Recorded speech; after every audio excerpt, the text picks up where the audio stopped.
जीवन की यात्रा जन्म के समय से प्रारंभ हो जाती है और मृत्यु तक यह यात्रा चलती रहती है। गृहस्थ आश्रम के जीवन में एक नहीं अनेकों उतार चढ़ाव आते। कभी खुशियों का दौर आता है तो कभी गमों का दौर आता है, लेकिन फिर भी गृहस्थ आश्रम में निवास करने वाले व्यक्ति समस्त योगियों में योगी होते हैं, जो अपनी जीवन की समस्याओं को देखते हुए, समझते हुए, सुख और दुख को समझते हुए परमपिता परमेश्वर को नहीं भुलाते। और अगर देखा जाए तो सच्चे मायने में अगर योगी की परिभाषा एक गृहस्थ व्यक्ति से बड़ा तो कोई योगी हो ही नहीं सकता। वह अपने तमाम कर्तव्यों को पूरा करता है। वह जीवन की इस यात्रा में कभी खुशी के पलों को आत्मसात करता है तो कभी दुख के पलों में अपने आंखों को भिगोता है। वह कभी थकता नहीं, वह कभी हारता नहीं। परमपिता परमेश्वर ने हमें असीम शक्तियां प्रदान किया ताकि गृहस्थ आश्रम सरलता से इस यात्रा को पूरा कर सके। हमारे जीवन यात्रा में कभी पति और पत्नी का साथ मिलता, जन्म के समय माता और पिता का साथ मिला, वक्त बदला फिर मित्रों का साथ मिला, थोड़ा सा वक्त और बदला, पति और पत्नी का साथ मिला, फिर पुत्रों का साथ मिला, बेटियों का साथ मिला, नात नातियों का साथ मिला, और फिर यह जीवन यात्रा अपनी अंतिम पड़ाव की तरफ पहुंच जाए। उस परमपिता परमेश्वर के बारे में जितना कुछ भी कहा जाए वह कम होता है। परमपिता परमेश्वर ने हमें जीने की ताकत, हमें सोचने की, समझने की, सही और गलत जानने की ताकत को सौंपा है। हम इसे कैसे नजरअंदाज कर सकते? माना कि जीवन में बहुत से उतार चढ़ाव आते हैं, लेकिन परमपिता परमेश्वर ने उसे जानने और समझने के लिए तमाम विधाओं को भी तो दिया। यदि जीवन में उतार चढ़ाव आ रहा है तो एक बार अपने जीवन यात्रा के बारे में सोचो। और यह जीवन यात्रा क्या है जिसे हमारे शास्त्रों में कहा जाता है ज्योतिष विद्या। ज्योतिष शास्त्र एक ऐसा शास्त्र है जो आपकी समय की गणना को करता है और एक एक पल कैसा रहेगा, क्या स्थितियां रहेंगी, क्या परिस्थितियां रहेंगी, ये सब कुछ बताने का कार्य करता है महाराज। ये सब कुछ बताने का कार्य करता है। ज्योतिष शास्त्र की महिमा को हम नजरअंदाज नहीं कर सकते।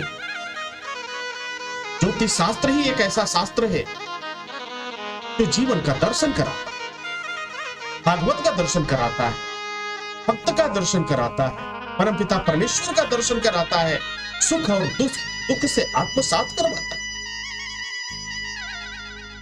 शायद ही कोई ऐसा व्यक्ति होगा जिसके जीवन में कोई दुख न हो।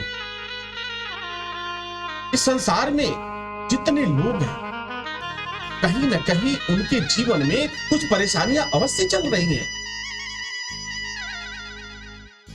और उन परेशानियों के साथ वह मुस्कुराता हुआ आगे भी बढ़ता है। तो जीवन में कभी घबराना नहीं, जीवन में कभी परेशान मत हो। अगर कोई मुसीबत तुम्हारे जीवन में दस्तक देती है तो मुस्कुराकर उसका स्वागत करना, क्योंकि याद रखना मेरे प्यारे, बुरा समय बहुत दिनों तक नहीं रहता। आज नहीं तो कल वह वक्त भी समाप्त हो जाएगा, वह बुरा पल भी समाप्त हो जाएगा, और फिर हम अपने स्वजनों के साथ मुस्कुराते हुए जीवन यात्रा पर निकल पड़े। दुख तो है, दुख इंसान को तोड़ देता है, दुख इंसान को विवश कर देता है। यहां तक कि जब जीवन में परेशानियां व दुख का समय आता है तो मनुष्य सोचने समझने की क्षमता को भूल जाता है। क्या सही है क्या गलत है वो नहीं समझ पाता। लेकिन फिर भी परमपिता परमेश्वर के बनाए हुए रास्तों से हमें कोई ना कोई रोशनी जरूर मिलती है, कोई ना कोई किरण जरूर मिलती है। तो तात्पर्य यह है हमारे धर्म और शास्त्र का कि कभी भी हमें परेशान होने की आवश्यकता नहीं है। यह जीवन सुख और दुख का ही तो नाम। अगर केवल सुख ही हो, अगर केवल आनंद ही हो, फिर भी इस जीवन का वह आनंद व मजा आपको नहीं आएगा जब तक दुख होने पर ही आप समझ पाते हो कि वास्तव में सच क्या है और वास्तव में गलत क्या है। अर्थात श्रीमद् भागवत कथा कहती है,